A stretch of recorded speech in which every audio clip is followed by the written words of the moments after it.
Let me set the scene for you. I was in my late 30s. I had a good position as a senior designer at a well-known design studio in the big city of Melbourne. I was earning pretty good money and had a part-time girlfriend.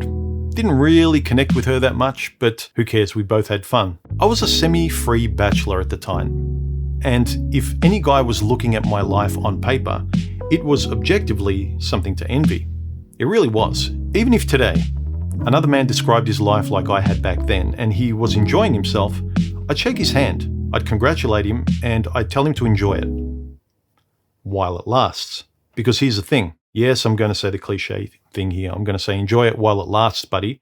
And I wouldn't say it because I'm jealous. I tell him enjoy it while it lasts because I think he shouldn't take that time for granted and really enjoy every single moment of it.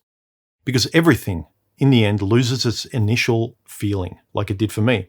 And it will for you too. Despite what you feel, it gets repetitive and old. Old like chewing the same piece of gum. The initial flavor just goes. But your hubris in the moment makes you feel that it won't get old for you. No, not for you. You think you'll be the exception to everyone else. Nope. And it wasn't that the girls, the fun and the freedom were bad.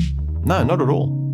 But from my experience, and it seems everyone else's before me in history, it isn't really the ongoing freedom it promises itself to be. The feeling can't be sustained. Even though it would be really nice if it could, it just becomes variations of the same thing. The same things in different sizes, colors, and shapes. It was same but different, if you get my drift. Let's take dating girls, for example. At the time, it began to feel like someone was saying to me, all these women, Bobby, you can have your female chicken cooked any way you want, but at the end of the day, it's still f***ing chicken every single meal. Think of it like Netflix. I'm sure this is relatable to many of us. You have hundreds of movies and recommendations that you're scrolling through without satisfaction, and you just don't feel like committing to any movie. It's just browse because you got nothing better to do. That's what freedom and dating becomes when you scroll through people. Click on one, watch for 5 minutes, click on another. You're essentially doom scrolling your way through dating. And that's how I felt. Just wasting time, getting very little out of it. It soon became apparent to me that my job was the same job at a different company. It was the same girlfriend with a different face. And when I was alone, away from Chicky Poo or the job, it turned into the same use of my own free time as well. Same hobbies in the same ways with the same attitude. I'd spend my weekends staying up later and later, squeezing out 15 minutes more just to be free on that Sunday evening until it got so late that I could hear the birds chirping outside, and I'd go to bed as the sun was rising and then get annoyed at myself for staying up so late, and the cycle would repeat like clockwork the next week again and again. I was peddling the same thing faster and faster, going nowhere. I was in essence rewatching The Matrix for the 1 millionth time, trying to recreate the initial feeling of watching it for the very first time. And you feel stupid when you realize you're doing that. No, the days were the same, and the days were disappearing behind me, and I was tired of it and a little nervous. For instance, I'd hear myself talking the same things to girls on first dates. The same phrases again, and as I sat across from her, saying cool things I'd said to the girl before her. As I pressed play on my mouth, the beautiful words would come out, sounding slick and witty to her, well, because I'd pressed play that many times with other girls before her, that it was just automatic. I mean, even today, if you've watched my videos for a while, you'll probably notice words and phrases rolling off my vocabulary in familiar ways. And I know you notice it because I notice it too as I speak. And I noticed this familiarity in my verbal delivery on dates as well. I enjoyed the dates, sure, much like I enjoy presenting with you now like this, but I was doing it in my real life on autopilot with real people, and I felt like I was just trying to be cool or present to her.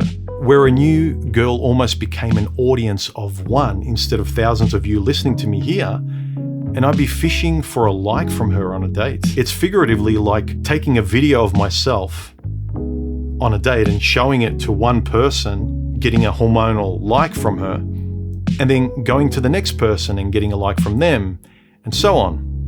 I was becoming a scripted YouTube video except on dates.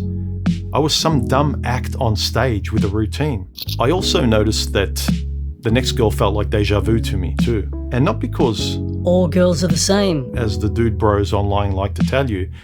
Nah, but it's because both her and I were sleepwalking through our girlfriend-boyfriend experience. Put another way, the time I spent with her felt the same as the last girl I was with because I was the same, and so was she. Does that make sense?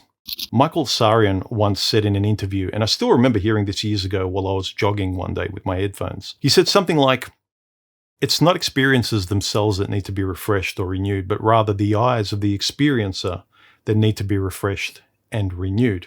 And that really hit me when I heard it. My eyes were seeing the same things, my mouth was saying the same things, and I was feeling the same things. I really needed to renew myself, and I felt it. Even though I couldn't find the words back then, I saw I was going around in beautiful circles. I was repeating experiences, but I didn't have the grammar by which to adjust or solve anything back then. People would tell me I was living the life. I had everything I wanted on paper, but what's the point? Because I didn't care about any of it anyway. I felt like a clown, all smiles, juggling and hey on the outside to everyone, but a little sad and pathetic on the inside. I remember that I had insomnia at the time too. My sleep was terrible. I barely got 4 hours sleep. I thought I was lucky if I did. But I would explain it away proudly to the guys as, I have an active mind, bro. That's why I can't sleep. I'm intellectually curious, bro. I have all these thoughts I need to express and write down or make videos about. It's hard to sleep when you're a deep thinker like me, man.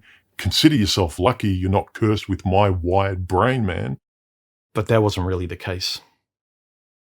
In reality, my conscience was on edge and keeping me awake. I didn't like my life. I didn't know what was coming. I didn't like what was coming. I felt like an imposter, faking it till I made it, yet I was never really making it, with the girls especially. Not the kind of girls I wanted anyway. I was presenting a confident face, pantomiming a good life to everyone, but inside I was a boy wearing a man suit.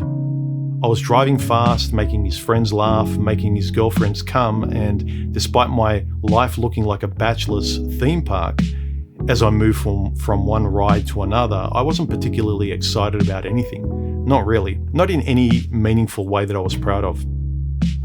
Another indicator was the work I was doing at the time. I'd been feeling dissatisfied at my job for a really, really long time. I didn't know if I needed a break or if I needed to pivot into a new direction in my career. I didn't know what it was, but I could feel something approaching. A change was happening. One thing was for certain, the corporate area of professional studios and egos that I'd been working in for 2 decades was something I was completely and utterly over. I was sick of it. I just couldn't do another design campaign where the slogan for a chewing gum ad was, "Which will you choose?" Get it? Choose.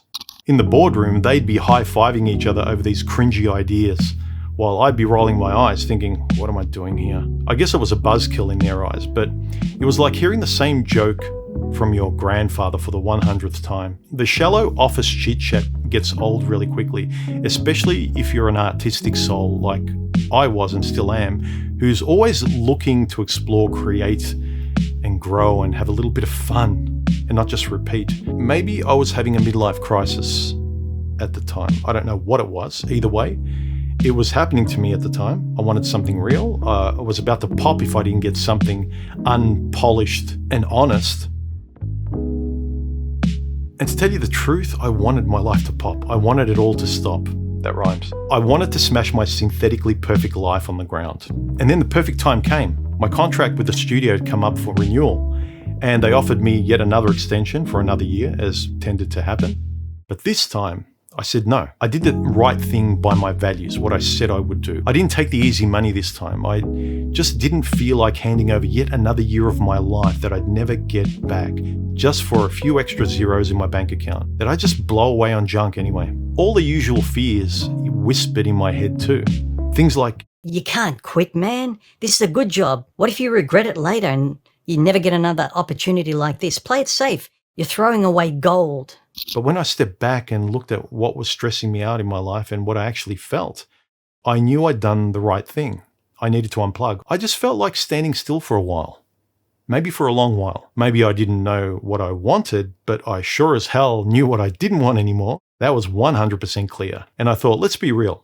I had no debts, no kids. I had some savings where I could take a year off without having to worry. I owned my own home, owned a little car, my hobbies were cheap, so I was good.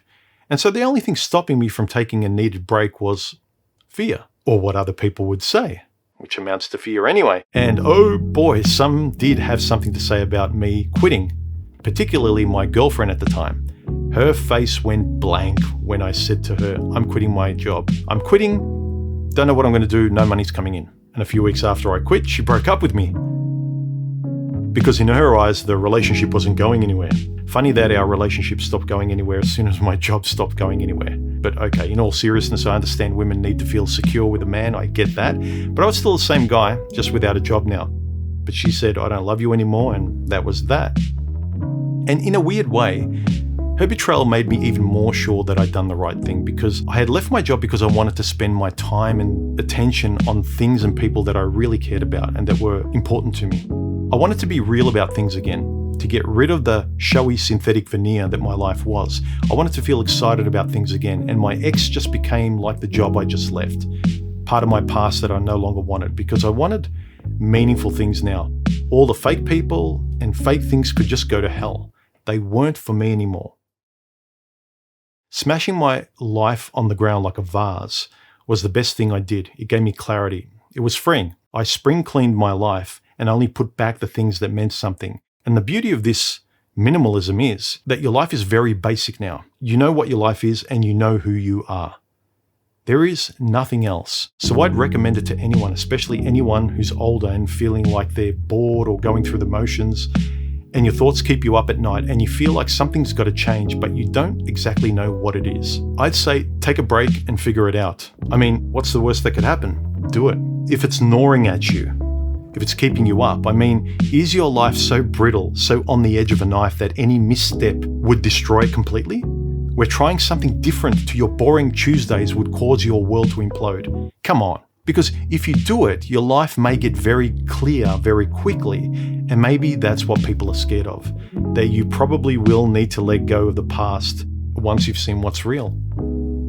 Personally, I think people fear the new chapter. It's a necessary funeral that you need to have. You have to smash your old life on the ground into a million pieces, and you know it. For those of you laughing at how ridiculous and woo-woo I might be sounding now, that's fine. But there are thousands of you who have felt this before, or maybe you're feeling this way now and you're nodding at this video because you know what you have to do. You need to let your perfectly curated fake life go. No matter how pretty it looks on paper, I had to let it go too, to find a life that fits you, that is exciting to get up for again, that you don't have to sleepwalk through and be on autopilot all the time. You notice that when you talk to people, you have to say, sorry, what did you say? Because you're drifting away all the time. Your life is boring. Conversations are boring. There comes a time where you have to let it go. So you can sleep like a baby again. If you're listening to this video and you're nodding, I hope this video gives you the courage to do what you know you should do. That's all I got for today. Later. Bye.